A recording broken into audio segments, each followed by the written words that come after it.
अब हम function overloading को देखने वाले हैं। तो पहले हम इसकी कंसेप्ट को समझेंगे और उसके बाद प्रोग्राम भी करके देखेंगे। तो शुरुआत करते हैं।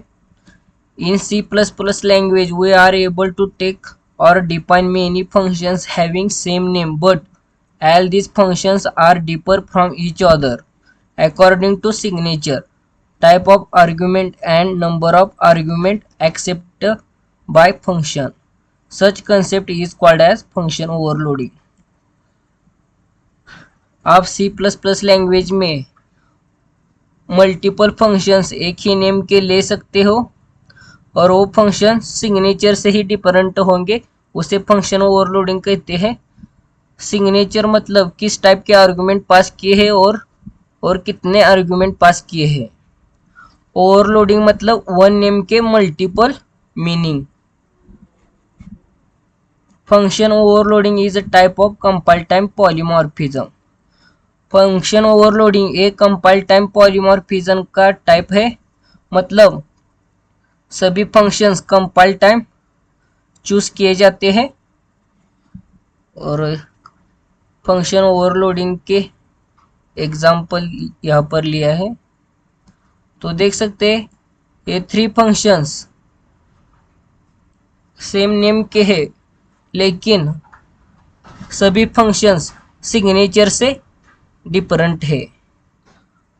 अब हम फंक्शन ओवरलोडिंग का प्रोग्राम करने वाले हैं। तो मैंने यहाँ पर हेडर फाइल हैश इंक्लूड आयो स्ट्रीम, उसके बाद नेम स्पेस लिया है। अब हम क्लास लेंगे तो क्लास नेम ए लेते हैं। अब हम पब्लिकली 3 फंक्शंस लेंगे एक ही नेम के, वाइड शो, और ये फंक्शन सिर्फ सिग्नेचर से डिफरेंट रहेंगे।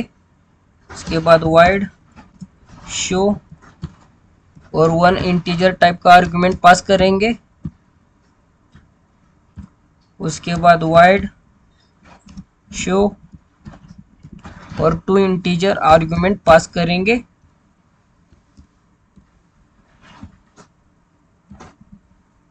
अब हम इन 3 फंक्शंस के डेफिनेशन को इंप्लीमेंट करते हैं।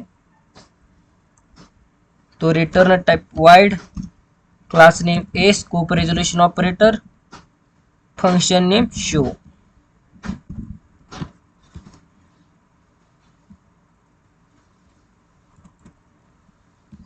और इस फंक्शन में हम सिंपल सा मैसेज देंगे, फंक्शन ओवरलोडिंग।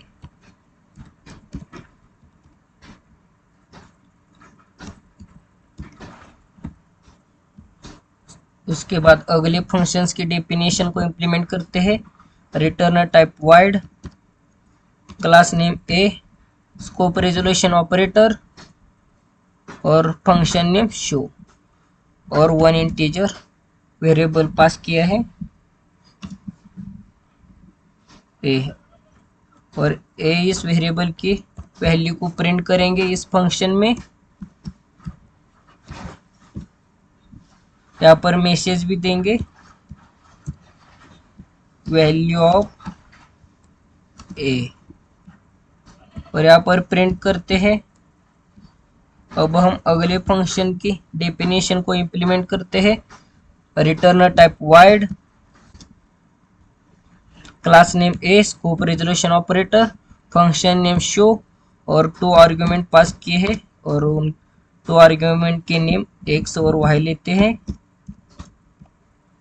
और इस फंक्शन में इन 2 वेरिएबल की एडिशन करेंगे।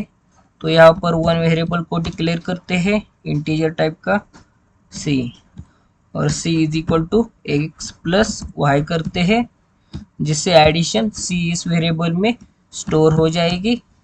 तो यहाँ पर मैसेज देते हैं एडिशन, और यहाँ पर सी। तो अब हम इन फंक्शंस को मेन फंक्शन में कॉल देंगे। तो यहाँ पर इंट मेन। अब हम क्लास ए इसका ऑब्जेक्ट क्रिएट करेंगे ए इस क्लास का, तो यहाँ पर क्लास नेम ए और ऑब्जेक्ट ओ लेते हैं और ओ इस ऑब्जेक्ट से सभी फंक्शंस को कॉल देते हैं शो। उसके बाद ओ डॉट शो और वन वेरिएबल पास करते हैं।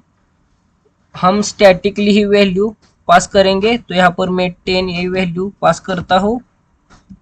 उसके बाद ओ डॉट शो और यहाँ पर भी 2 वैल्यू पास करूंगा जिनके एडिशन होगी, तो यहाँ पर 50 और 68 2 वेरिएबल पास करता हूँ और आखिर में रिटर्न 0।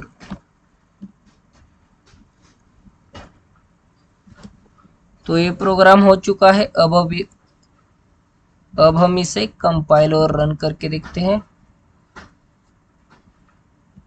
तो देख सकते हैं मैसेज प्रिंट हो गया है फंक्शन ओवरलोडिंग, और हमने 10a वैल्यू पास की तो यहाँ पर प्रिंट हो गया वैल्यू ऑफ ए 10, और हमने 2 वैल्यू पास की थी 50 और 60, उनकी एडिशन यहाँ पर प्रिंट हो गई है। Addition is equal to 110। तो फंक्शन ओवरलोडिंग का ये प्रोग्राम हो चुका है।